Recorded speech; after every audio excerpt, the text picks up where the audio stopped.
अनंत चतुर्दशी की व्रत कथा। इस कथा को पढ़ने और सुनने से होती है लक्ष्मी की प्राप्ति। अनंत चतुर्दशी के व्रत का शास्त्रों में बहुत ही खास महत्व बताया गया है। अनंत चतुर्दशी पर भगवान विष्णु के अनंत स्वरूप की पूजा होती है और हाथ में 14 गांठों वाला धागा अनंत बांधा जाता है। ऐसा करने से मां लक्ष्मी की प्रसन्न होती है। अनंत चतुर्दशी की पूजा में कथा का पाठ करने का बहुत ही महत्व माना गया है।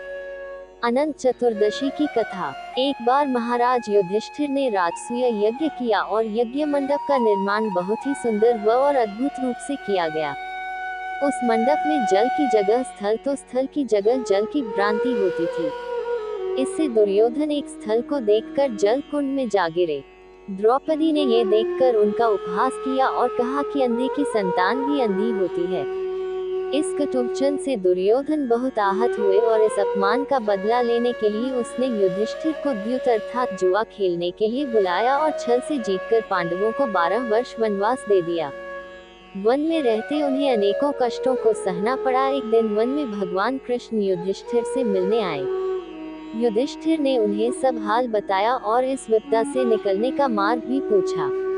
इस पर भगवान कृष्ण ने उन्हें अनंत चतुर्दशी का व्रत करने को कहा और कहा कि इसे करने से खोया हुआ राज्य भी मिल जाएगा। इस वार्तालाप के बाद श्री कृष्ण जी युधिष्ठिर को एक कथा सुनाते हैं।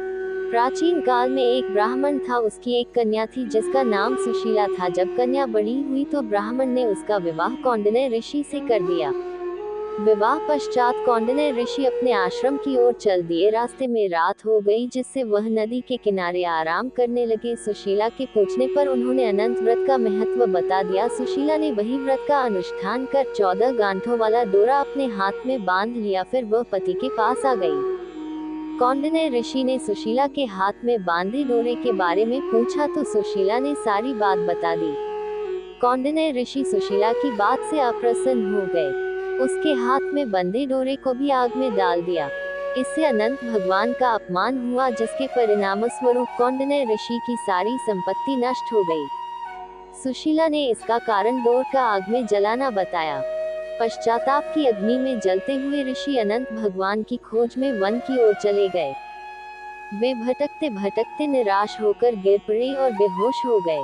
भगवान अनंत ने उन्हें दर्शन देते हुए कहा कि मेरे अपमान के कारण ही तुम्हारी ये दशा हुई और विपत्तियां आई, लेकिन तुम्हारे पश्चाताप से मैं तुमसे अप्रसन्न हूँ। अपने आश्रम में जाओ और 14 वर्षों तक विधि विधान से मेरा यह व्रत करो। इससे तुम्हारे सारे कष्ट दूर हो जाएंगे। कौंडिन्य ऋषि ने वैसा ही किया और उनके सभी कष्ट दूर हो गए और उन्हें मोक्ष की प्राप्ति भी हुई। श्री कृष्ण की आज्ञा से युधिष्ठिर ने भी अनंत भगवान का व्रत किया, जिससे पांडवों को महाभारत के युद्ध में जीत मिली।